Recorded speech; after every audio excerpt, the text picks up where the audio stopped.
I was only selecting 1 in 30 candidates. But we ran into scenarios where candidates would fake, candidates would lip sync. So by the nature of the product itself, it's not very well fit amongst lateral hires.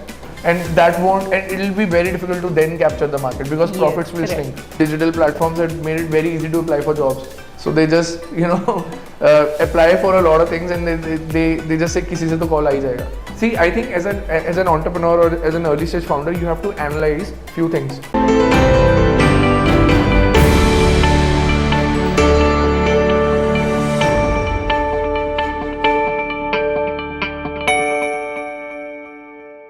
Hello and welcome everyone to another breathtaking episode of IRE Talks podcast powered by GIBS Business School. I'm Palak Bansal, your host, and today we will dive into the backstories of the entrepreneurs who make waves in the business world. With us on this episode today, we have Rahul Arora, founder, Interview.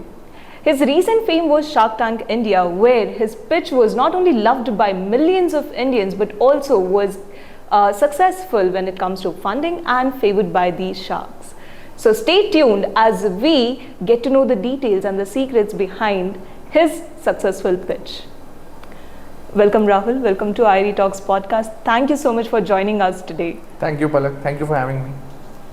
So your Shark Tank pitch, when it happened, it gained a lot of popularity. It was viral on most of the social media platforms, and there was a lot of love that you received from the viewers and the audience. How did that journey begin? Like, what was the backdrop of it? How it started? And did you expect that, so much of love, so much of recognition would come so soon? Like just one episode and you're already there out in the limelight. Honestly, no. I wasn't expecting any of that to happen. Interview actually started in 2021 in Jan. We had no plans to go to Shark Tank and raise funding. Shark Tank just happened because two of my team members pushed me to fill a form. I was taking it super casually because I thought it's a D2C focused sort of a platform. Yes. Because direct to consumer users are the ones who would directly see it, and then direct to consumer brands also would benefit from the platform. And we are mostly we are B2B. Right, and that was a misconception that I had in my head. Then I was taking it super casually until the show aired, until the pitch aired, and the brand itself got a lot of visibility. So that was really surprising and exciting as well. Yeah. So you come from a very technical background. I mean, you mentioned that you are from engineering background, and all the challenges that you have faced were a part of the pitch as well. Yeah. That the engineers are not available to take engineer interviews. And when it comes to, I come from an HR background. So I can tell you, if you don't have a technical background, you cannot understand if the person is actually, honest about what they know, or is it just, out in the air that, okay, I know this, I know that. Yeah. So how did that idea come to you? Like when it comes to interview, so what was the perception that you had? What were you trying to build out of this particular venture? Yeah, see, I was working as an engineering lead cum manager at this company called Deutsch. My responsibility was to hire a team of more than 200 plus engineers, and I took more than 3,000 plus tech interviews in the process. While we were doing that, my personal final rounds that I used to take, I was only selecting 1 in 30 candidates. Oh. And because the rejection ratio was so high, we started discussing that it is wasting a lot of our team's bandwidth into interviewing people who are not a fit. And just before our interview process, we were giving them an assessment to clear, and everybody was clearing those assessments, but they couldn't perform well in the interview. And then we were like, how are other companies coping up with the problem? And I already had this entrepreneur mindset in my head, so I went to my co-founder. I said, we should at least start developing a software around it, first thing first, and then meanwhile I'll research around the market. And we did a lot of research. We ran into not only interviewing fatigue as a problem statement, but we ran into scenarios where candidates would fake, candidates would lip sync, lot of industry specific scenarios where companies wanted to accelerate their hiring, but at the same time get feedback loop from the interviewers, which was pretty much non-existent even in top-notch companies from India. And also there was a fourth scenario where companies were looking to standardize the interview process. And this could only happen because I faced the problem firsthand, but then I went to more than 50 plus potential customers. I would have talked to more than 500 plus HR folks in the process. And that's how we figured out, okay, this is a problem statement, and then we launched an MVP in the market, and that's how interview actually started.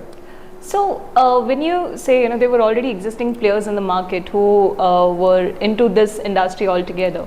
So did you not worry, or did you not take it as a threat that there are huge players in the market who already have a software in place and they are doing well? So coming with a new brand and entering the market aggressively, that too. So how did you take that? Like, what did you look at it like? I think fundamentals have to be in place before starting a business. Everybody should look at the overall competitive landscape. I think it's very important. You should look at your USP. That's the second thing. And third thing is total addressable market size. So that even if you are giving in a decade of hard work, you can build a scalable business. So that was the mental model that was there in place while building the business itself. Now coming to your question itself, in this whole thing, we figured out that competitive landscape is mostly composed of assessment companies, and assessment companies, by the nature of the product itself, they don't have a very high accuracy in terms of predicting if the candidate knows things right or not. I have seen, and this is what I figured after talking to a lot of HRs, candidates who are beyond 3+ years of experience, they don't like to take assessments.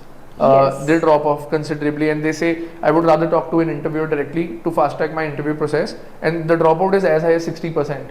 So by the nature of the product itself, it's not very well fit amongst lateral hires. Now if you talk about early stage hiring, that works pretty well in case of assessments, but again the accuracy of filtering itself is not there. So by the nature of the product itself, I'll just do a quick comparison. In assessments, the accuracy might be close to 10%. In real interview rounds, the accuracy is as high as 70%. Wow. So there is an exponential difference between how the accuracy actually is. So just by the nature of the product itself, it was a huge differentiator, and TAM itself was big. So that's why interview was started. Now coming to your second part, like, do you see as a threat? Don't see as a threat? See, I think as an entrepreneur or as an early stage founder, you have to analyze few things. One is, do you really, if you are analyzing the market, are there too many players in the market? When I say too many players in the market, means it's very easy to create a product that is there in the market, to create an execution and distribution around it. And if that is existent such that your product does not even have a moat, it will be hard to scale, and at the end of the day, it will largely become a pricing war, because your set of features and your competitive features might be just linearly different from each other, and it will be very difficult to then capture the market, because profits will shrink. So that's the thing that you have to analyze. If that's not there, I think you can go all bullish, because healthy competition is always necessary to grow in the market, and also your competition is spending money to create awareness of their product, and that will create awareness about the product category itself, which will also help you expand tomorrow. So I think rather than taking it as a threat, depending on what is the size of the competition, given that it is not commoditized and there's enough room, you can go ahead and build a business out of it. So how long did it take for you to build that perfect pitch for Shark Tank? How much of time, or what went into the background of it? There was no preparation, honestly. There was I think, and I remember talking to the crew from Shark Tank, and they told me that just see that if you can only give a demo of 2 minutes inside, because it's a technical product, and if you show it too much, it might put off the sharks and everything. And I simply told them this one thing, and this is actually the fundamental of why my pitch was crisp, or why my answers were crisp. I told them that I've given my demo 3,000 times, and never has it ever happened that anybody has gotten bored out of it. Wow. Yeah. So and I just told them that I'll handle it inside, because I was so close to the customer while building the product, even I am now, that I know nitty-gritties that probably nobody else that I'm talking to would know. I know the pulse of the product, and I know fundamental parameters from a mental model perspective that have to be in place for interview to be successful. And that was the primary reason, honestly. Except for the 1 minute 45 seconds of pitch that you might have seen, everything else was natural. Shark Tank is unscripted. It's a natural conversation between investors and entrepreneurs. So it's all natural. Your preparation depends on how well do you know the product, how close you are to the customers, and how well do you have the read of the market. So that is what I had, and that is what reflected in the pitch, honestly. So, Rahul, now that you have said this, that it's the preparation at the back end, wherein, you get close to your customer, that's a lot of research that would go into it, and then confidence in your own product, knowing your product inside out. At GIBS also, we have one such program, which is IRE School. So it's innovation, research and entrepreneurship. So it's a proper 9 months of modeling wherein our students get into the ideas and then lead it to the execution stage. So it's like a mini SharkTank India every week that they face with the 3 trainers. Now, every conference when it happens, they have to pitch it to a larger audience. What would be your suggestions, or what would be your inputs for them? How can they create that kind of a pitch, and what is the main key focus areas? Like if you can just go bullet 1, bullet 2, bullet 3. So what would those key areas be where they need to focus to make sure that it is not only impactful, it is memorable for the audiences and viewers? Got it. I wherever I go, to every new entrepreneur or aspiring founder, I just tell them that number one, don't just pause yourself at the idea stage. Start today. Don't move it to tomorrow. Your mind will change. So that's one. And when I say start today, that does not mean you open your laptop, start coding, etc., etc.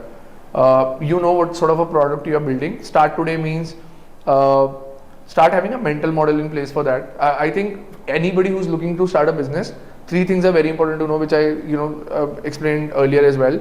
TAM, USP, which is your unique selling proposition. And the third one is competitive landscape. And it can be anything, like even happening at your institute.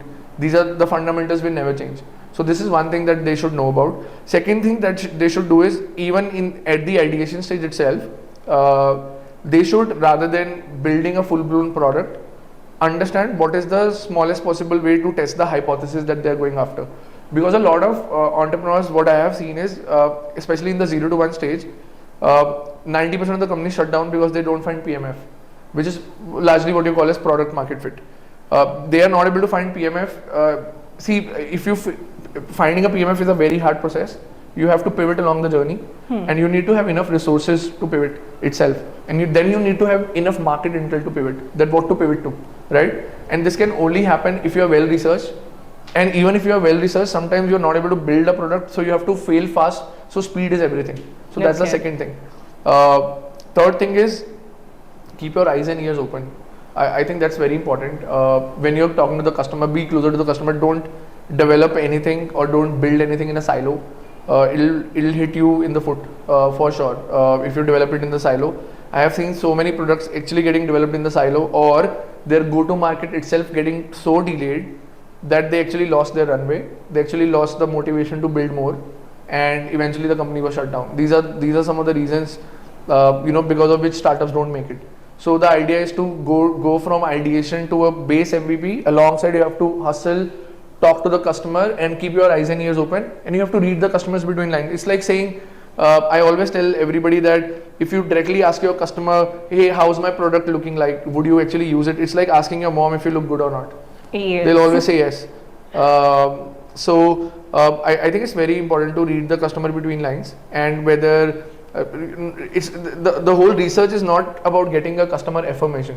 It's more about reading the customer between lines and how they are reacting to your product, and that's what you have to observe by giving them multiple scenarios. And it also depends on the nature of the product itself. But if you're not close to the customer, it's very hard to hit PMF.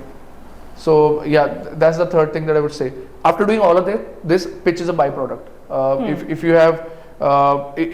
you are close enough to the customer, I think pitch is how you articulate your product, right? You'll learn how to.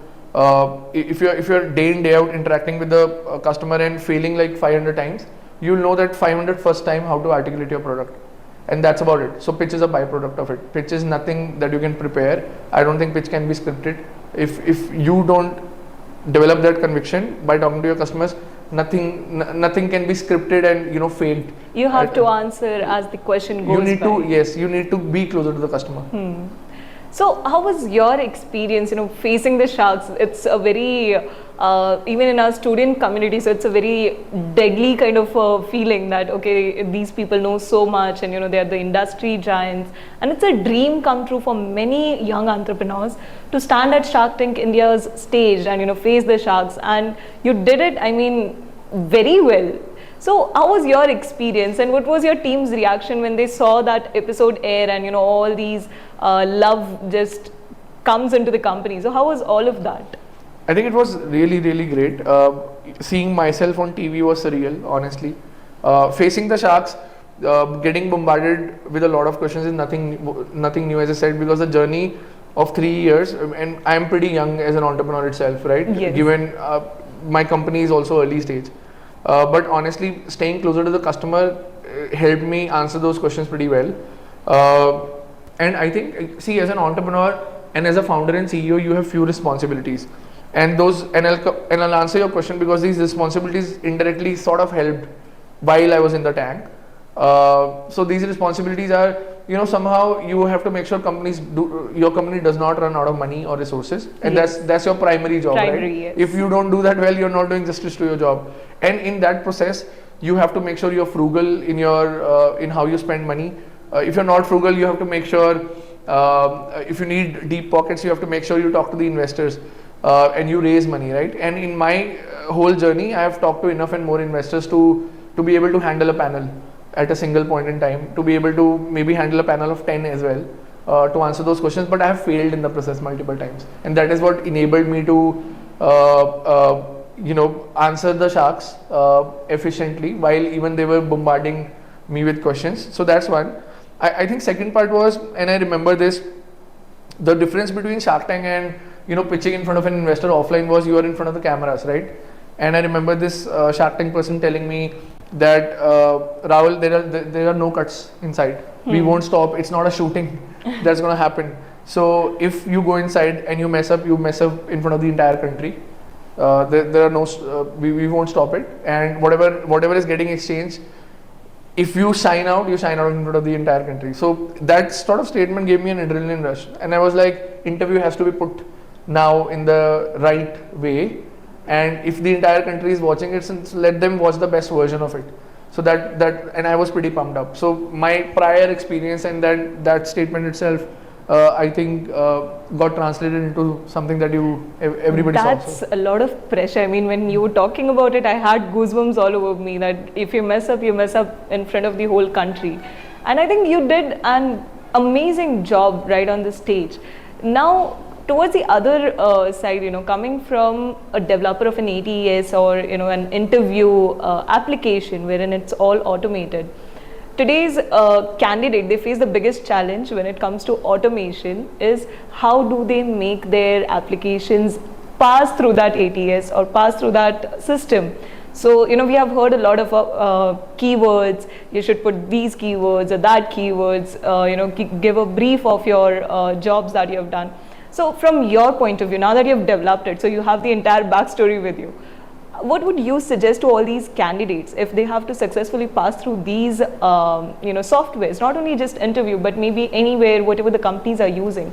What do they need to focus on in their profile? See, I'll tell you how most of this hiring works. Most of the recruiters would do a keyword search for your resume. If your skills are matching, they'll give you a call, they'll do a phone screen round and then put you forward, give you an assessment, home assignment or interview, whatever the process they are following, right? I think what candidates don't realize these days, and this is where most of the digital platforms have made it very easy to apply for jobs. I've seen candidates mass emailing a lot of people, putting a lot of HRs in BCC, never going to work. I've seen candidates not putting a subject in the email, never going to work. I've seen candidates just applying to LinkedIn jobs without even reading what the job is all about. Yes. I like to call it spray and pray. So they just apply for a lot of things and they just say किसी से तो call आ ही जाएगा. That is not how it works. I think today's hiring is more focused on quality than quantity, and especially if you are an aspiring candidate who wants to get into a great company. I always think that it has to be well researched. If it is well researched, it has to be well targeted in terms of maybe if you are shooting out an email, etc. it has to be well targeted to the right person. You don't have to just reach out to the recruiter, you can reach out to the hiring manager as well. But if it is targeted, if it is contextual, and if it is well researched, I think if you are doing spray and pray and there's a 1% chance you will get a reply, trust me, even it's lower than 1%. If you're being well researched and if you are prepared for the opportunity itself, the chance will improve exponentially. Maybe one can convert to 10%. So Wow. emailing 100 people, contextually researching about the company, you don't even have to email 100. You probably will have to email 10 and you'll get one reply. So it's itself an art, but it has to be well researched. So that's what I would say, rather than spray and pray. So that's a wrap for today's episode, and I hope our audiences have all made their notes on how to get selected and at the same time how to give the best business pitches that you have ever seen directly from the Shark Tank India fame, Rahul Arora. Thank you so much, Rahul, for joining us today, and thank you so much for your insights on everything that we have discussed so far. Thank you to all our viewers for being such a lovely audience, and don't forget to like, share and comment if you like today's episode and you would like to have more such interactions directly from the industry. This is Palak Bansal, your host, signing off, and we are on IRE Talks podcast powered by GIBS Business School, where innovation meets inspiration. Until next time.